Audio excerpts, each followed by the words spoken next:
Hello, welcome to Black Sport. Today is another episode with my football enthusiast. We have with me is Micky Gemmell. But right now, before we talk about anything, this is his first time here on the studio, and I feel so excited because this is going to be a little more interesting. This is the first time we are having a different public opinion on things we're about to discuss, starting from Mo Salah down to Onana and generally what's happening up in EPL. So before I go into that, I just want to tell you what Black Sport is all about. Black Sport is a sports community that actually going towards helping everybody to connect in love and in unity towards the promotion of the culture and football, sports, anything, name it. So wherever you are, Black Sport will find you. And today have someone here in our midst who is really I met him sometime this year and it was really an amazing time. From everything we talked about in sports to he's a Bondi fan, by the way, so you guys get prepared. Mm. So I just give it to you for Mickey Gemmell to give us a little hi before we just go started. Hello, Mickey. Uh, Hello guys. So my name's Micky Gemmell. I work with Ooch. He mentioned about this podcast, and I was interested in joining. Yeah, We have some nice little football talks when we've been yeah. training together. Yeah, definitely. So before we do that, we need to know a little bit more about you, Mickey. So can you tell us when you fell in love with football, please? This is normally the question we ask everybody that comes on this show. When did you fall in love with football? Oh, my first part of it was my dad. He used to take me on the games when I was just a toddler. Oh, So from about 2 years old, I was going on the Burnley games up wow. until about five, six. Took a couple of years off. Got back into it again. Going to the games, going to away days, all that. So yeah, it all came really from my family. All support Burnley, and yeah, I just Ah, really got into football. Started playing it from a young age, yeah. and yeah, just fell in love with it. That's so amazing. For me, I'll tell you, mine has actually have to do with go back right there in when we had the Olympics, the Nigeria won. It was really something unique because I saw everybody shouting, jubilating, Mm. it's those kind of feeling. These days, you barely see it, okay, but you barely see it these days. Only on the club side. I know. Back to you on that. People actually talking about bringing into perspective about how Southgate have actually done a lot is making bringing the fans to back the England team again. This is something that kind of feeling you get when the Three Lions are playing. Everybody's all feasted like that on the game. It was the game started going down like that before Southgate came. You should agree with me on that. People started losing interest in the game before Southgate came Yeah, back I and gave it think the love. yeah, I think from early 2000s, like even I wasn't interested in watching England because Yeah, we had on paper the best squad or very close to the best squad, definitely. and constantly just underperforming. Nothing's working right, and we're just under rigid managers. And I think Southgate knew what he needed to do. He needed to come in, get a few results, but Yeah. get the fans back interested in watching us again play. I think it's dipped back down again, unfortunately, because we don't seem to be playing as well as normal. But hopefully, we'll Yeah, get back to I there know. again. That's a different situation altogether. I just want to bring the scenario about having the whole fans, everybody watching the game.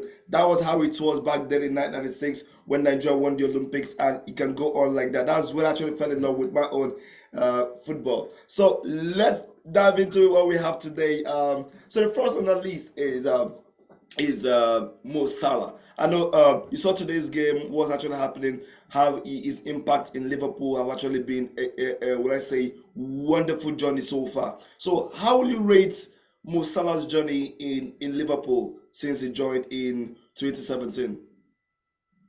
Oh, in Liverpool, he came in firing, didn't he, pretty quickly. He wasn't slow to get Yeah, off the mark. Um, I knew of Salah. I watched him even at Chelsea days Chelsea. when he only Yeah, had a few games. And when he went abroad, when he was absolutely killing it, was it for Roma? I yeah, think it was. Yeah, he was absolutely murdering teams. So I think he already had the potential just to come in and be a good player, and I think from there he just kicked off to even better Yeah. heights than he's ever been. It's been even a wonderful time because if you notice, last season happened to be the second time that we actually ended with 19 goals in the Premier League. Mm. So that means every season, if you have a player like Salah, you're sure of getting 21 goals up or 22 goals at the end of the season. Yes, we've had that kind of situation twice in 2019 and last season. Now, do you think that shows signs of diminishing returns in Mo Salah's side? I think it's a mixture of things. I think there's been speculation that he wants to leave, and I think that's Yeah, got to his head a little bit that he wants a new challenge. You're also playing under the same squad generally for a few years, and tiredness creeps in. Fatigue, as well yeah, as player wanting to go. So they're not going to keep performing at the same level that they did 3 seasons ago. You need to exactly. replace people. Um, and when they wasn't doing it, it sort of dropped his performance, and I think it turned his head a little. But I still think he performs generally day in day out. I think he just needs the players around him as well to do so. If you look at it this way, so far this season, you see that he have always been starting the games, and last season throughout the whole, he was subbed in just once. So I would say he's really the big guy when it comes to Liverpool. Talking about him leaving, I believe it is it's time for him to walk. Don't you believe so? It's time for him to walk because looking Yeah, around I it, said when that huh? bid came in from Saudi for the 150 million, I was saying he should have gone, or Liverpool should have took the money because while Exactly. yes, he's very good and he's getting you 20 goals a season. You've got players there. They've got Diaz, Nunes. They've got Yeah. all the wingers that they need, as well as they'll have 150 mil to put back in the squad, which is far more important at this stage. Which means by next season, maybe next summer, I don't think that amount might be knocking the game for a 31-year-old player. That is really huge for a No. 31-year-old player I, to have I I that. don't think it's just the oldness is running out of contracts. By January, he'll only have 18 months left. I think he'll have a go if there's a big coming in, or he'll stay and run down his contract. I don't think he'll Rundowns. sign a new one. Okay, he should sign because looking at it with Henderson gone, everything seems to be resting right now on his shoulders. Okay, you saw the game that just ended today. You see that every single time I keep saying this. I just if I can get your perspective on this. If you watch Mm. Liverpool's game, they always tend to put the ball, lob it up for him as if he's really that tall. But I believe some point in the game is really missing because if you watch the game that they drew today, you'll see that in most of the games, most of the passes they were leaving in for Salah have to be an up through ball for him to get, and Mm. it wasn't really working. Yeah, there's a No. times you do that, you see him running inside, but that kind Mm. of game of play is actually not working again. Henderson is not there to give us those wonderful long passes, but even at that, I still believe that the Liverpool squad of Salah that we know of last season might not be able to be apart this season.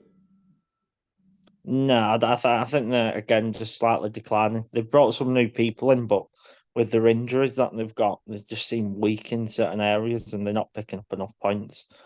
Especially defensively, like they Hmm. leaked 2 goals today again. Now, And for a top team, they shouldn't be leaking this many and speaking drawing about games. the team in general, if Yeah. nothing, let's talk about one of the most interesting guys last season on the squad. That's Trent Alex Arnold. Do you see that this season hasn't been a wonderful one for him so far? No, I think they're trying new things with him, aren't they? They've tried him in centre mid. I know Yeah, England did that. I think he's probably more suited for centre mid with his passing range and stuff. I don't think he's quite strong and fast enough to be a fullback. yeah. Um, Especially defensively, it's just too leaky. And when you've got a right back that's not in position and been done, you're then dragging a centre back out as well. Yeah. So you're even more knackered if that ball comes in. This situation that I talked about, Alexander Arnold, is when I was actually talking about when we're talking about say, players like Wan-Bissaka, we're talking about a player like Trent still playing on the same side. Then there's some two things I normally tell them about these two players. One is attack minded, one is defensive minded. No. Now, the game of football has changed now. They need the fullbacks now to be assistant. They need the fullbacks now to be scoring, Mm. and that have actually affected the traditional way of football. And if you put it this way, no matter how good you think Wan Bissaka has been, having a good record of being highest tackles in Premier League, and also among the first three for the last how many years, close to 3 years now, you will notice that Wan Bissaka is still not recognized in that angle because they believe he's not contributing towards goals. I mean, yeah, you can look at it that way, but then you look at people like Kyle Walker from Man City. He's not a contributor to goals, but he's so strong and quick that he gets involved enough defensively, and then the team do their job in attack. You've got midfielders and attackers that should be getting the assist and goals, but the fullback should be making sure his side is covered. Yes, they can go and attack if they need to, but your defensive game's got to be the first thing if you're a fullback. Exactly. Kyle Walker, to me, I see Kyle Walker as one of the old players that had a whole lot of experience in the league. He's played a wonderful football. Even having a new contract, how do you see that coming? Because trust me, okay, this is the time I see Kyle Walker walking out of Man City. He has been Pep style of play, I've been a Pep style of play Mm. towards the end of your career or towards some certain age, you'll be left out, but it seems to be different with Walker. Yeah, I think with Walker is a main player that he needs, and City aren't really good with fullbacks at the moment. I mean, they've even got rid of Cancelo, which is Yeah, just barbaric to me because he can play left back and right back. So that's a really good addition to have. But yeah, I can't see Kyle Walker walking unless Pep says something or Pep does something like dropping him too much. But yeah, I think it's too key, especially in the Champions League games when you need a fullback to defend in the last 30, 40 minutes. You're not looking past Kyle Walker. exactly, exactly. Giving a general view, I know Walker is one of the. We talk about the best fullbacks in EPL now. Kyle Walker will be on top of that list. And Trent used to be one of the ones is on top of that list. But right now, situation seems to be changing. I saw him being sub today. What's going on? Okay, Yeah. this wasn't what we normally see before. This wasn't, he was really little. I'll say most time if you see Trent in the game, you like know that he is unpredictable. It's like having a Salah in the game. But right now, it seems to be going down. Like you said, Southgate introduced him earlier to be playing from the midfield, which has been a nice thing to do. But Klopp, I believe, is still a little bit dragging his feet towards that kind of formation. Yes, he believes it's the Mm. ideal thing, but he doesn't really fully believe in that project. I don't know. Maybe it's Klopp who needs him at right back. I mean, do they have another right back that can really take into Trent's place? And then, Yeah, and because while transform the Trent's not team. very good, you're not going to play an 18-year-old at the same time at right back who's not got no experience, because then Uh-huh. he's just going to be in the same position that he's just going to get done every week. I think if Liverpool signed a right back, which is why I said they should have sold Salah, because Yeah, they can add additions to where they need to, centre mid, right back, even left back for when Robertson's not there, because he's dropping his game a little lately. yeah, definitely it is. Now, speaking about Liverpool and Salah, how many goals do you think Salah going to end up this season? How many goals? Premier League goals. Oh, Yes. I'd go between 15 and 20. Um, Really? 15? Why down? 15 to 20. I think because Liverpool have not started as well as they should have, and I think Salah's not he's not shown the same capabilities as last year or the year before yet. Mm, Apart from maybe today where he has bagged two, but then yeah, previous games to that, you're not really hearing anyone talk about Salah, which is not normal. If he's done Yes. something great, he's talked about, and Yeah, he's just not come up. exactly. He's always in the So news every single time, match day after match day, but now it doesn't seem to be the case. There are a whole lot of underdogs, new chaps out there beating up his stats. And yes, we are going back to he has actually done a whole lot for the league, but putting him on 15, don't you think is a little bit low? no, 15 to 20. So Okay. it's leaving a bit of leeway, like he could easily get 20. But again, if Yes. he keeps performing the way he is and Liverpool keep performing the way they are, it could end towards 15. I All think it right. just depends on the season that they have more than anything. Okay. So if it's going to end up within 15 and 20 goals, does that put Liverpool making it to Champions League this season again? This season. I would have said at the start of the year, I would have said yeah. Because I think Nunes is going to come good. Yeah. He's had his time. And then you've got players like Diaz, who's also Yeah. really good, as well as Jota, but they just keep getting injured, which is a bit unfortunate.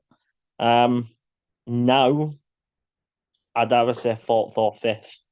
They're going Really? to either squeeze in or just get knocked out. Wait, wait, But wait, there's a wait, wait. few teams If you're saying four or fifth, who are you putting in the first four then? currently. Yes, Oh, currently. Yes. if I'm taking a guess off current form, I'm going City, Arsenal, Tottenham for the first three. I haven't seen Tottenham dip yet, and they've Yes. performed excellent in every Yes. game. It's really Uh, surprising. Funny yeah, enough. they've been surprising so far. So I'm giving them maybe a third finish so far. Um, Then the then fourth. you've got potentially Liverpool coming to fourth. Yeah.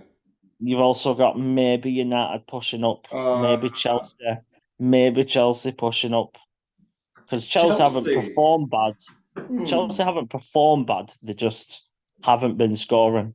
Like that Yes. Jackson up front Yes. has missed everything known to man, apart from when he played us.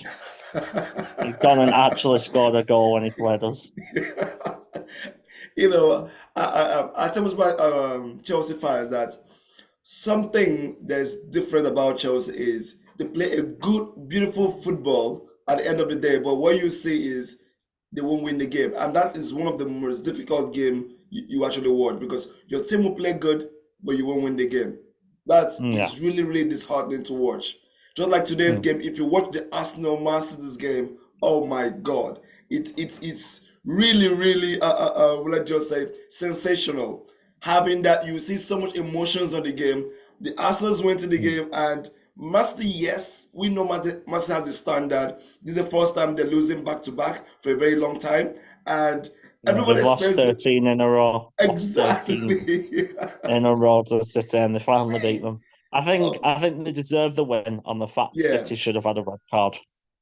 red card. Really, you put it that way? Kovac, Kovac, Kovacic in midfield, his first foul, I think it Yes, was on Odegaard, was his studs in the back of his like ankle and foot. That looked like a red card challenge. He got booked, and then he swiped out Declan Rice shortly after and didn't get yeah, booked again. So either way, he should have been sent off. yeah. You know, most times I believe with the situation that happened with Liverpool in terms of the VAR and referees now are being a little bit too careful not to swing the game in different directions now, and It's they try They to be a should little just bit base it on sure. the merits of the tackle. If a tackle's a booking or a tackle's a red card, no matter the team, they should be sent off or booked. But the fouls he made were either two bookings or Yeah, one straight red. So he should have gone off in either case. But because, you look at it and it's City v Arsenal, and if we give City a red card, yeah, it shouldn't even come into mind. they It shouldn't should be whether it's a foul or not, and whether or it's a not. booking or a red. Exactly. Yeah. Perfectly said. That means we're going to come back to a particular thing that's very important that you mentioned about, which is we need to have a look what VAR has actually done so far. But before we dive into that, we've actually concluded about where Liverpool might actually end up the season. and actually how many goals that Salah is going to get. There's someone that seems to have a very tough time adopting in the Premier League, and he seems to be on the news day in, day out, day in, day out, and that is André Onana. How would you see him this season, please? This season, I think he's been poor. I mean, he came in Yeah, and it looked like it was a good addition. yeah, Um, and he's making mistakes. I mean, people have been comparing him to De Gea, saying, "Oh, we shouldn't have got rid of him." But then you're looking at De Gea in his later years when he did play well.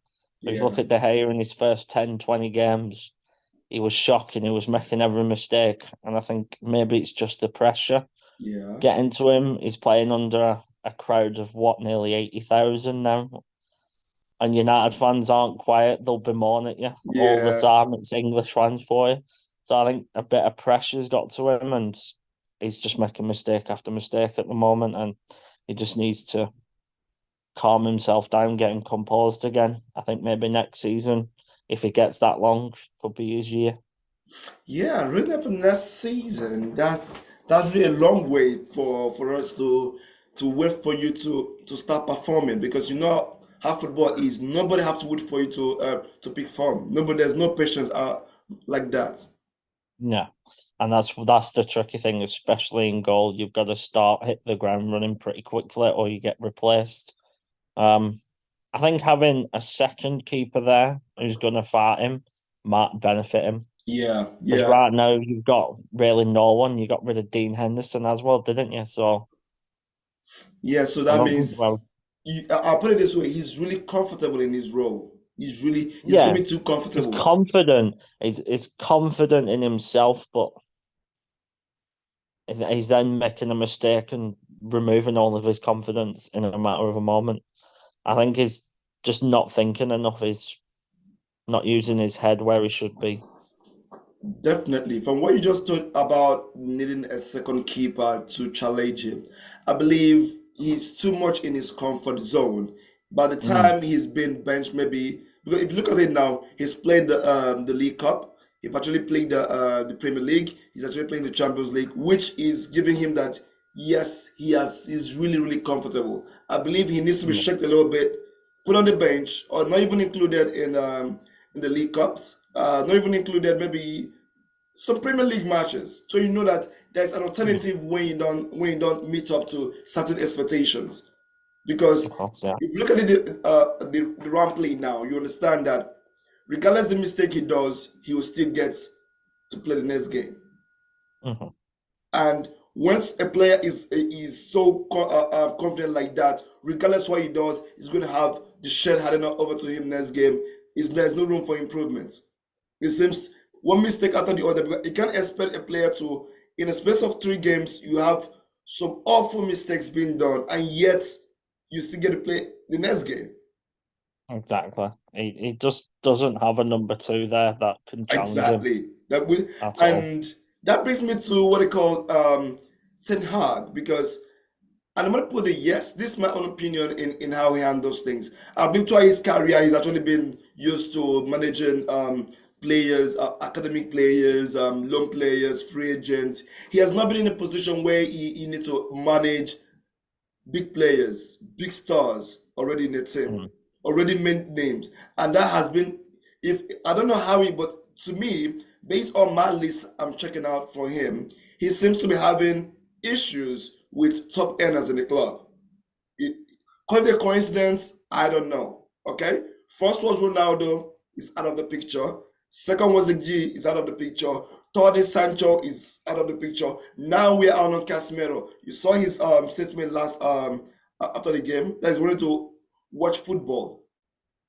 That you removed a Casemiro because you wanted to play football.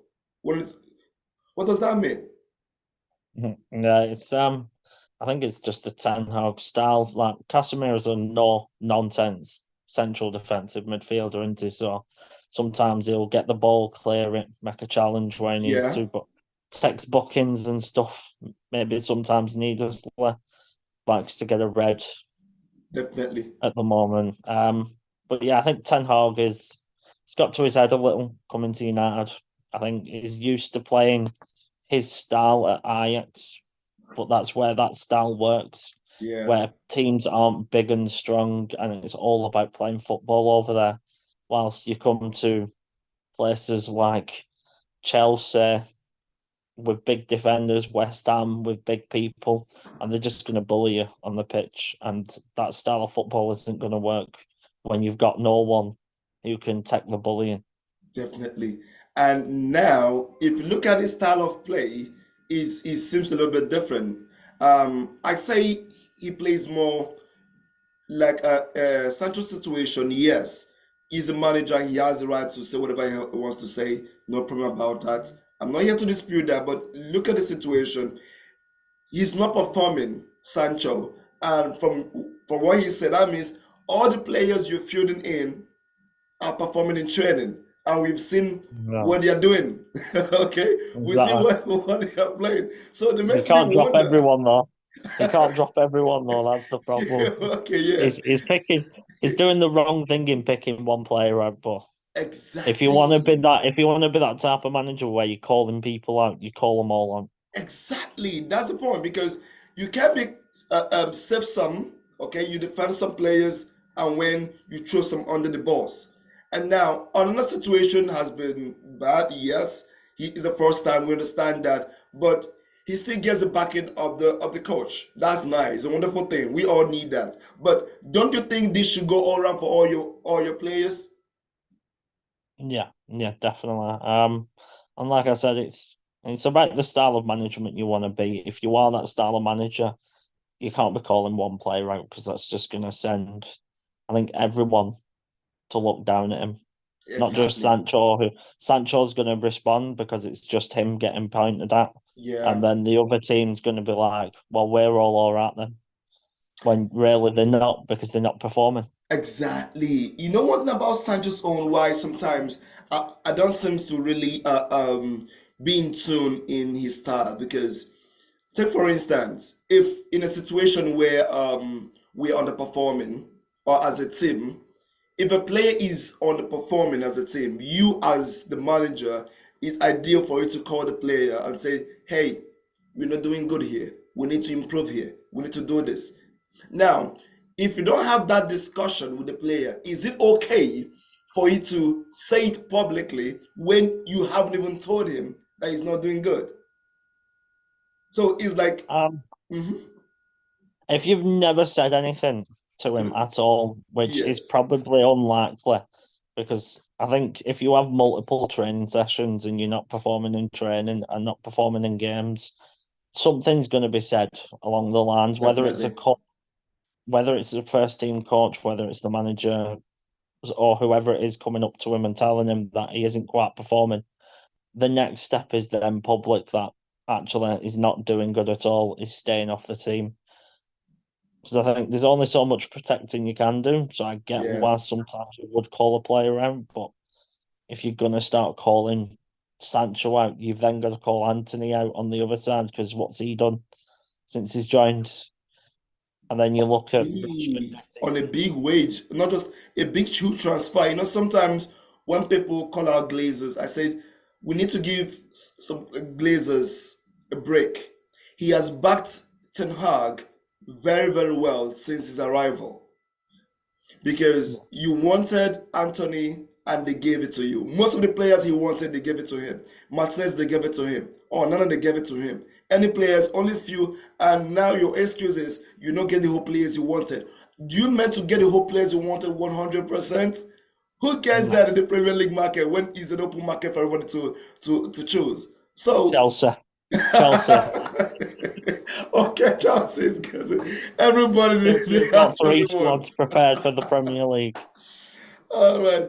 Thank you so much, Mickey. That's so little we can do at this time. I just want to say thank you for coming around, and I wish we have more time. And I hope to see you again soon, so we can get to discuss more and discuss. Really so happy to see you here. Just one thing, one last one I just want you to have for us before you go is how long do you think if you're a footballer you have to play before you retire? What will be your age if you're a footballer? If you're to retire, what age would you like I to? was a footballer. Oh, Yes.